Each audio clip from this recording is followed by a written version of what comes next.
Hello student, good afternoon. Gujarat board class 10th के video lecture series में हम लोग पढ़ रहे हैं इकोनॉमिक डेवलपमेंट चैप्टर नंबर 15 और चैप्टर नंबर 15 के वीडियो सीरीज में ये हमारा दूसरा पार्ट है और इसमें हम लोग फीचर्स ऑफ डेवलपिंग इकोनॉमी के बारे में पढ़ेंगे। क्या होते हैं जो डेवलपिंग इकोनॉमी हैं, उनकी फीचर्स क्या, कैरेक्टरिस्टिक क्या होता है, यानी उनका इकोनॉमिक कंडीशन, पॉपुलेशन ग्रोथ, किस सेक्टर पे, इकोनॉमिक सेक्टर पे उनका डिपेंडेंसी ज़्यादा होता है, जो इनकम डिस्ट्रीब्यूशन है वो किस तरह का होता है, अनएम्प्लॉयमेंट का कंडीशन क्या है, पॉवर्टी का कंडीशन क्या होता है। तो ये सभी चीज़ों के बारे में हम लोग जो है देखेंगे। बहुत सारे जो डेवलप्ड एंड डेवलपिंग कंट्री हैं, उनकी जो इकोनॉमिक कंडीशन है, इकोनॉमी है, वो पर कैपिटा इनकम बेसिस पे सेपरेट होता है। ठीक है, जो वर्ल्ड डेवलपमेंट रिपोर्ट है 2012 का, ओके, वर्ल्ड डेवलपमेंट रिपोर्ट कह रहा है कि as per world economic development report 2004, ठीक है, किसने दिया है ये? Of world bank. Every year world bank जो है रिपोर्ट इशू करता है और ये इसको वर्ल्ड डेवलपमेंट रिपोर्ट कहा जाता है और इसमें डिफरेंट कंट्रीज़ के जो कंडीशन है, इकोनॉमिक कंडीशन है, उसके बारे में बताया जाता है, कितना प्रोग्रेस हुआ, कितना नहीं प्रोग्रेस हुआ। सो इसके जो है 2004 में वर्ल्ड बैंक ने जो रिपोर्ट दिया था, वर्ल्ड डेवलपमेंट रिपोर्ट, उसके अनुसार कोई भी कंट्री, ठीक है, according to this countries having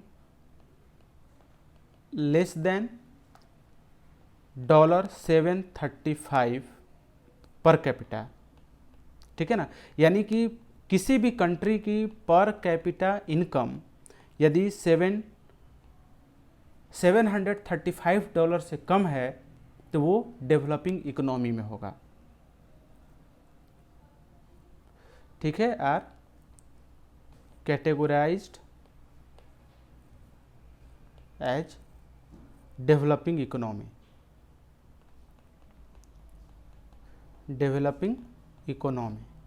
okay, यानी जिनका भी जो ज़्यादा होगा $735 से, वो डेवलप्ड इकोनॉमी में हो। ओके, सो हम लोग जो फीचर हैं देखते हैं, फॉलोइंग जो फीचर है। तो अब डेवलपिंग इकोनॉमी क्या है हम लोग समझ गए इसमें, जिनकी पर कैपिटा इनकम जो $735 से कम होगी वो पुअर होंगे, डेवलपिंग होंगे। दरअसल ये जो क्राइटेरिया होता है वो होता है, आपको कोई भी कंट्री है जिनका पर कैपिटा इनकम $12,500 से ज़्यादा होता है वो डेवलप्ड होते हैं। वैसे कंट्री जिनका पर कैपिटा इनकम $1,000 टू $12,000 होता है, $12,500, वो डेवलपिंग होते हैं। और जिनका भी पर कैपिटा इनकम $1,000 से कम होता है, पर कैपिटा इनकम, वो पुअर कैटेगरी में होते हैं। But according to Gujarat state board social science book, इसमें कैटेगराइज किया गया है $735 पे। दैट्स वाई यहाँ पे यही हम लोग मान के चलेंगे। जो पहला फीचर है वह है लेस पर कैपिटा इनकम, लेस पर कैपिटा इनकम। ओके, जो भी कंट्री डेवलपिंग कंट्री है उनकी पर कैपिटा इनकम बहुत ही कम होता है, बिकॉज नेशनल इनकम लो होता है, लो नेशनल इनकम होता है। दैट्स वाई इनका पर कैपिटा इनकम भी कम होता है। जबकि पॉपुलेशन रेट क्या होता है? हाई होता है, पॉपुलेशन रेट इज हाई। अब ऑब्वियस सी बात है, जिस कंट्री का नेशनल इनकम कम होगा और पॉपुलेशन ज़्यादा होगा तो ऑब्वियस सी बात है उसका जो पर कैपिटा इनकम होगा कम होगा, ठीक है ना। सो ड्यू टू लो पर कैपिटा इनकम, लो पर कैपिटा इनकम, इसको हम लोग जो है PCI से भी कर सकते हैं पर कैपिटा इनकम को। तो लो पर कैपिटा इनकम, ठीक है। Standard of living, standard of living is very poor, ठीक है, या is low. Standard of living भी लो होता है। जो सेकेंड जो फीचर है वह है पॉपुलेशन ग्रोथ। पॉपुलेशन ग्रोथ का डेवलपिंग नेशन में जो पॉपुलेशन ग्रोथ होता है वो बहुत ज़्यादा होता है, ठीक है, हाई पॉपुलेशन ग्रोथ होता है। और जो रेट ऑफ पॉपुलेशन ग्रोथ है इनमें, rate of population growth,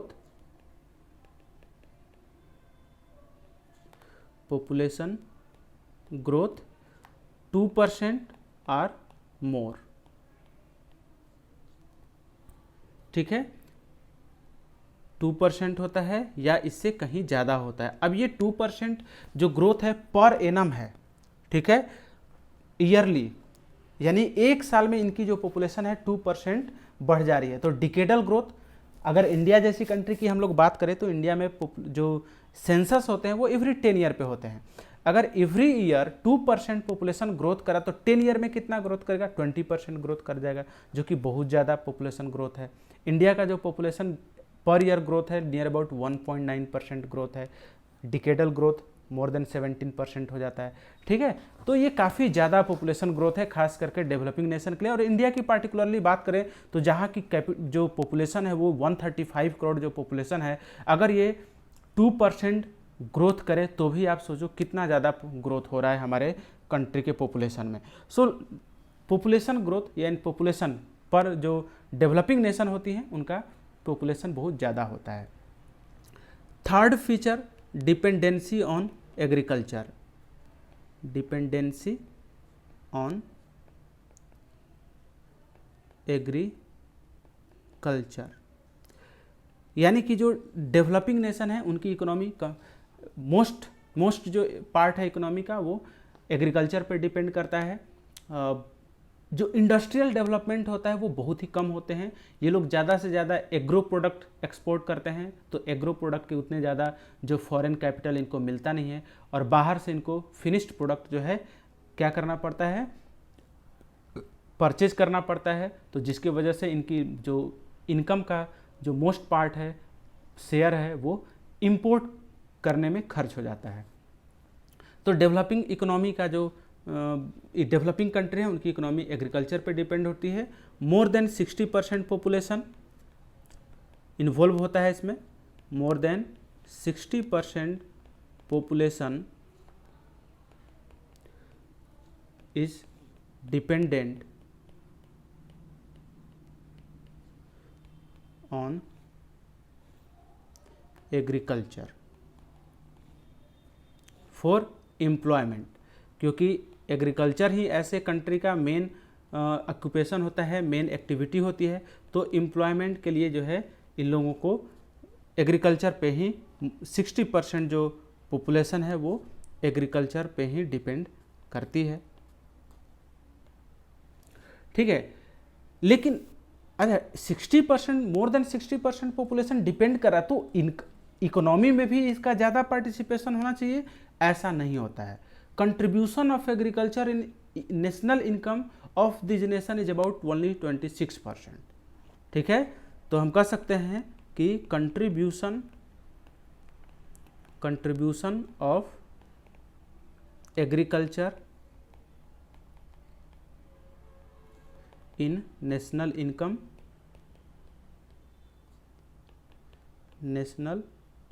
is about 26%, ठीक है। एम्प्लॉयमेंट में कितना कंट्रीब्यूशन है, 60%, यानी 60% पॉपुलेशन डिपेंड कर रही है एम्प्लॉयमेंट के लिए एग्रीकल्चर पे, और एग्रीकल्चर इतना ज़्यादा इनकम जो है प्रोवाइड करता नहीं है। दैट्स वाई इनका जो इकोनॉमी में कंट्रीब्यूशन है ये करीब 26% है, बहुत ही लो है। जहाँ सर्विस सेक्टर और टर्शियरी सेक्टर के हाई होते हैं यहाँ पे 26% है। क्योंकि इकोनॉमिकल जो प्रोडक्ट, एग्रीकल्चरल जो प्रोडक्ट होते हैं उनका बहुत ज़्यादा वैल्यू और फॉरेन एक्सचेंज जो है हमको उससे नहीं मिलता है, तो काफ़ी कम होता है इनका कंट्रीब्यूशन। फोर्थ जो फीचर है वह है unequal distribution of income. Unequal distribution of income यानी कंट्री में जो डिफरेंट पीपल हैं, डिफरेंट सेक्शन ऑफ सोसाइटी हैं, उनमें डिस्ट्रीब्यूशन ऑफ इनकम भी काफ़ी डिफरेंट होता है। बहुत सारे लोग होते हैं जो बहुत रिच होते हैं, बहुत कम ऐसे लोग हैं जो वेरी रिच हैं, अल्ट्रा रिच हैं, लेकिन लार्ज सेक्शन जो है वो काफ़ी पुअर होता है।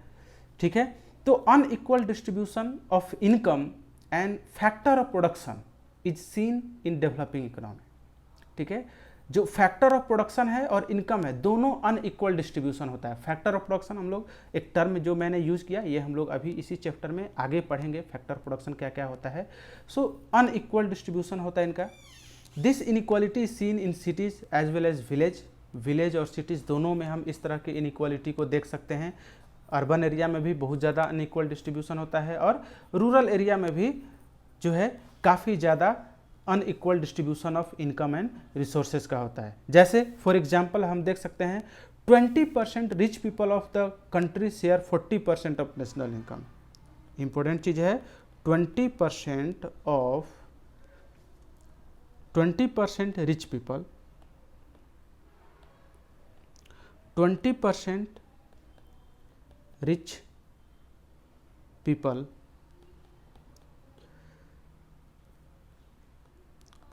of the country share 40% of national income। अब ये क्या है, मान लो कि किसी भी कंट्री का जो भी नेशनल इनकम रहा हो उसमें जो 40% शेयर है। नेशनल इनकम होता क्या है, टोटल इनकम ऑफ कंट्री, और टोटल इनकम ऑफ कंट्री का मतलब क्या, उस कंट्री की जो पॉपुलेशन है, सिटीजन है, जिन्होंने अर्निंग किया, चाहे वो कंट्री के अंदर अर्न कर रहे हो या कंट्री से बाहर जाके अर्न कर रहे हो, कहीं भी अर्न कर रहे हो, उन्होंने जितना अर्न किया वही कंट्री का क्या है, टोटल इनकम है। तो इस इनकम में 40% शेयर सिर्फ 20% रिच है, यानी कि 100 लोग हैं तो 100 लोग मिल करके अगर 100 रुपये कमा रहे हैं, just imagine 100 people 100 rupees income है, तो 20 पीपल 40 रुपीज़ शेयर करेंगे तो इनका कितना हुआ पर कैपिटा इनकम। अगर हम 20% 40 रुपीज़ शेयर कर रहे तो 2 रुपीज़ पर कैपिटा हो गया इनकम। और बाकी के जो 80% बचे, 80 पीपल बचे, वो कितना शेयर कर रहे हैं, ओनली 60 रुपीज़। तो पर कैपिटा इनकम किसका कम हुआ, जो 80 पीपल हैं 60 रुपये ही शेयर कर रहे हैं, 1 रुपये से भी कम हो गया उनका। ठीक है ना, तो ये इनइक्वालिटी है। ठीक है, जबकि कह रहा है कि 20% रिच पीपल 40% शेयर करते हैं एंड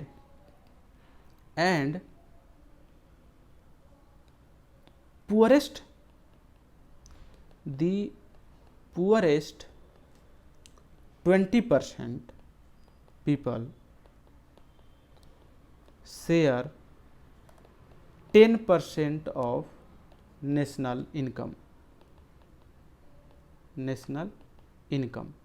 ठीक है, 20% जो पुअरेस्ट हैं वो सिर्फ 10%, कितना कम है, कितना इनइक्वालिटी है इसमें। ठीक है, और ये जो इनकम कंसंट्रेशन है प्रॉपर्टी और इनकम का, ये सभी जो है फ्यू रिच पीपल के हैंड में होता है इन डेवलपिंग इकोनॉमी। तो ये अनइक्वल डिस्ट्रीब्यूशन ऑफ इनकम है। जो हमारा 5th फीचर है वह है पॉवर्टी। पुअर जो डेवलपिंग नेशन है उसमें बहुत ज़्यादा पॉवर्टी होती है। ठीक है, पुअर कौन है, जो अपने पुअर पीपल, ठीक है ना, जो पुअर पीपल होते हैं वो क्या करते हैं, not able to satisfy their primary need या नेसेसिटी हम कह सकते हैं उसको।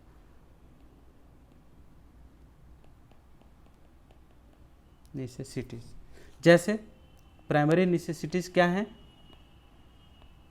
Like food, cloth, shelter, education and health. अगर कोई पर्सन अपने इस बेसिक नीड को भी फुलफिल नहीं कर पा रहा है अपने इनकम से, जितना वो इनकम कर रहा है, तो वैसे पीपल को हम लोग पुअर पीपल कहते हैं। और डेवलपिंग कंट्रीज में ऐसे पीपल जो है 1/3 पॉपुलेशन होते हैं। Okay, so such people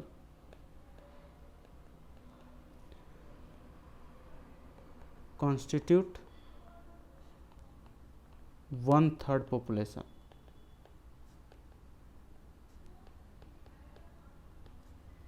One-third population in developing country. Okay, developing nation में ऐसे जो पुअर पीपल होते हैं 1/3, नियर अबाउट 33% जो पॉपुलेशन है वो पुअर पीपल होते हैं, जिनके पास अपनी बेसिक नीड को फुलफिल करने की भी कैपेसिटी नहीं होती है। आप समझ सकते हो। 6 जो फीचर है वह है अनएम्प्लॉयमेंट का।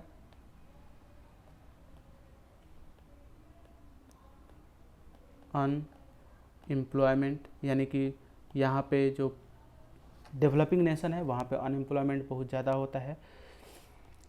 सो अनएम्प्लॉयमेंट है क्या? अनएम्प्लॉयमेंट इंपॉर्टेंट फीचर है डेवलपिंग कंट्री का। In this countries ratio of unemployment is more than 3% of total labour. ठीक है, रेशियो ऑफ अनएम्प्लॉयमेंट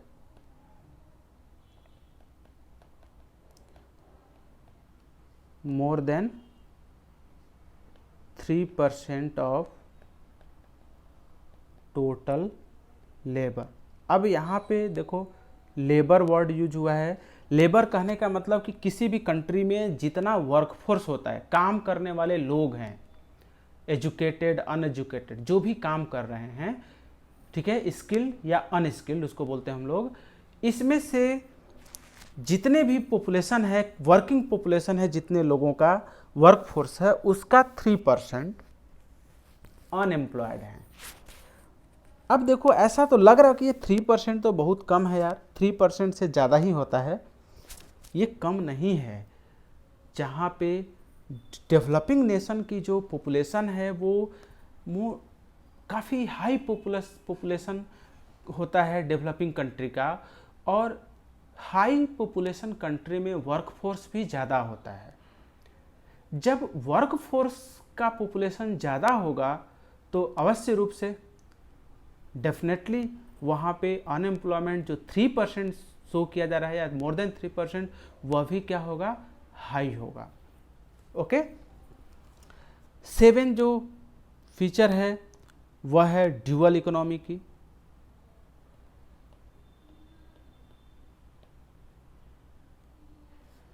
ठीक है ना, ड्यूअल इकोनॉमी क्या होता है? मिक्स सिस्टम होता है। डेवलपिंग इकोनॉमी में डेवलपिंग जो कंट्री होती हैं उनका इकोनॉमी मिक्स्ड सिस्टम पे चलता है। ठीक है, इकोनॉमी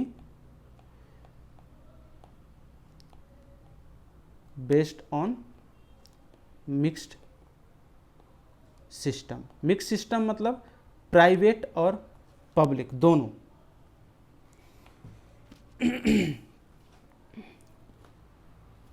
प्राइवेट और या फिर इंडस्ट्रीज और एग्रीकल्चर दोनों होता है। ठीक है ना, मिक्स्ड कंट्री चलता है। कह रहा है कि on one side backward farming, old machinery, orthodox social structure, less production are seen in village. Dual economy का जो मतलब है, sorry not private and public, वो दूसरा एलोकेशन में हम लोग पढ़ेंगे। ड्यूअल इकोनॉमी का मतलब कि अर्बन एरिया और रूरल एरिया। कंट्री के अंदर भी तो इनइक्वालिटी है डेवलपमेंट में। कोई स्टेट बहुत ज़्यादा डेवलप्ड होता है, जैसे इंडिया ही है। इंडिया एक क्या है, डेवलपिंग कंट्री है, बट इसमें भी अगर हम लोग कंपेयर करते हैं डिफरेंट स्टेट का, तो कुछ स्टेट ऐसे हैं जो बहुत ज़्यादा डेवलप्ड हैं, जैसे केरला, महाराष्ट्र, गुजरात, बहुत सारे ऐसे स्टेट हैं जैसे बहुत ही पुअर स्टेट हैं लाइक बिहार, उड़ीसा, छत्तीसगढ़। तो ये सभी इनमें भी डिफरेंसेस है। रीजन क्या है कि कुछ एरिया में ट्रेडिशनल जो मेथड है यूज किया जाता है, जो डेवलप्ड है वहाँ पे मॉडर्न फैसिलिटी यूज किए जाते हैं, ठीक है। तो इनका रीजन क्या है, वन साइड बैकवर्ड फार्मिंग होती है। बैकवर्ड फार्मिंग का मतलब ट्रेडिशनल मेथड यूज किया जाता है, ठीक है। जो क्रॉप होगा प्रोडक्शन का वो रेन पे डिपेंड करेगा। सीड्स जो है पुराने सीड्स यूज किए जाएंगे। ओल्ड मशीनरी, ठीक है ना, ओल्ड मशीनरी होगा। Orthodox system, Orthodox social structure होगा, सोशल हियरार्की, ठीक है। ऑर्थोडॉक्स सोशल स्ट्रक्चर होगा जो पहले ज़माने में लेस प्रोडक्शन होता है इन विलेज। क्यों? क्योंकि रूरल एरिया में, विलेज एरिया में ऐसा ही जो सिस्टम है ओल्ड सिस्टम यूज किए जाते हैं। जबकि on the other side there are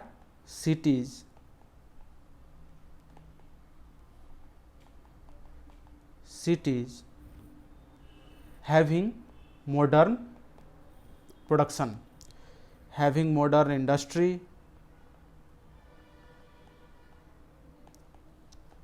industries, new production houses, new production process, नए नए तरीके इसमें यूज किए जाते हैं, ठीक है। एंड मॉडर्न लाइफ स्टाइल के बारे में हम लोग जो है देखते हैं अर्बन एरिया में। तो इस तरह का सिस्टम हम डेवलपिंग कंट्री में, अर्बन एरिया में कुछ और सिस्टम होता है, रूरल एरिया में डिफरेंट सिस्टम जो है यूज किए जाते हैं। दैट्स वाई यह डिफरेंस एंड अनइक्वालिटी देखने को मिलती है।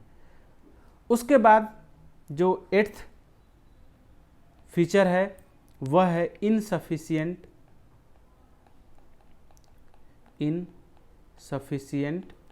Infrastructure.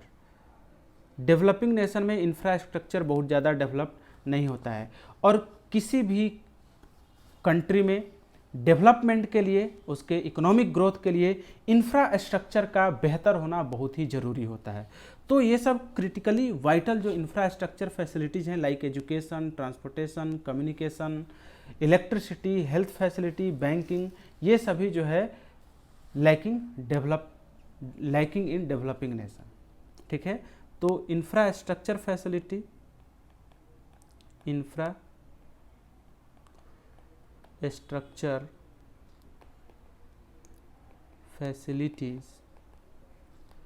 like education,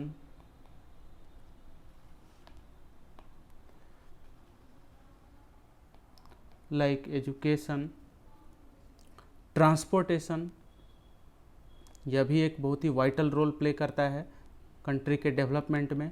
transportation, communication, internet, telephone, okay, यह भी आज के समय में इनसेपरेबल पार्ट है और बहुत ही ज़रूरी है। इंटरनेट की दुनिया, विदाउट इंटरनेट देखते हो कुछ भी नहीं हो सकता आज के समय में। इलेक्ट्रिसिटी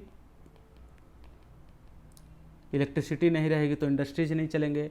हेल्थ फैसिलिटी नहीं रहेगा तो कंट्री हेल्दी नहीं होगी तो लोग काम कैसे करेंगे। तो health facility, banking etc. are lacking in developing nation. Developing nation में इस तरह के जो इंफ्रास्ट्रक्चर हैं वो काफ़ी कम होते ही नहीं हैं, और इसका जो है ये क्या करते हैं, किसी भी कंट्री के डेवलपमेंट में अगर ये सब फैसिलिटी नहीं है तो एक तरह से हिंड्रेंस जो है क्रिएट करते हैं। उसके बाद जो लास्ट फीचर है वह है form of international trade. Form of international trade. International trade में क्या होगा, इंपोर्ट एंड एक्सपोर्ट कैसे होता है, काफ़ी डिफरेंट होता है। डेवलपिंग कंट्री का जो फॉरेन ट्रेड है वो काफ़ी डिफरेंट होता है। जो डेवलपिंग नेशन का एक्सपोर्ट होता है, ठीक है, developing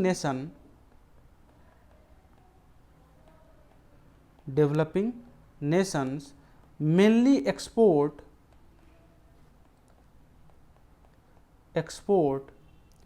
agro product. Agro product means agricultural product, ठीक है, जैसे sugar, jute, cotton, rice, wheat, vegetables, fruits, ये सभी। And farm product as well as mineral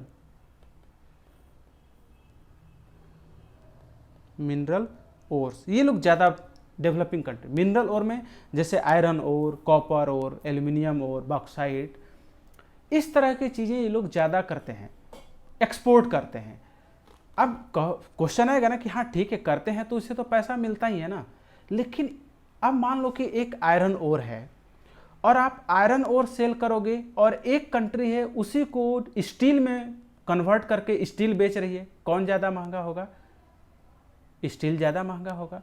तो जो डेवलप्ड कंट्री होते हैं वो डेवलपिंग कंट्री से मिनरल्स खरीद लेते हैं और उनको अपनी फैक्ट्री में, इंडस्ट्रीज में एक यूजेबल प्रोडक्ट में कन्वर्ट करके वहीं जो है बेचते हैं हाई प्राइस पे, ठीक है। तो ये जो है एक प्रॉब्लम होता है डेवलपिंग नेशन के साथ। तो इसका रीजन क्या है कि this types of products are less demanded। इनकी डिमांड बहुत कम होती है और इनके प्राइस भी काफ़ी एंड ऑफ लो रेट, यानी इनके प्राइस भी क्या होते हैं, बहुत ही कम होते हैं। तो इनका इसलिए इनकम भी कम होता है। जबकि इंपोर्ट होता, ये तो एक्सपोर्ट हो गया, जबकि इंपोर्ट क्या होता है इनका, इंपोर्ट में इंडस्ट्रियल प्रोडक्ट एंड मशीनरी होता है। तो ये लोग इंपोर्ट क्या करते हैं, डेवलपिंग नेशन, इंडस्ट्रियल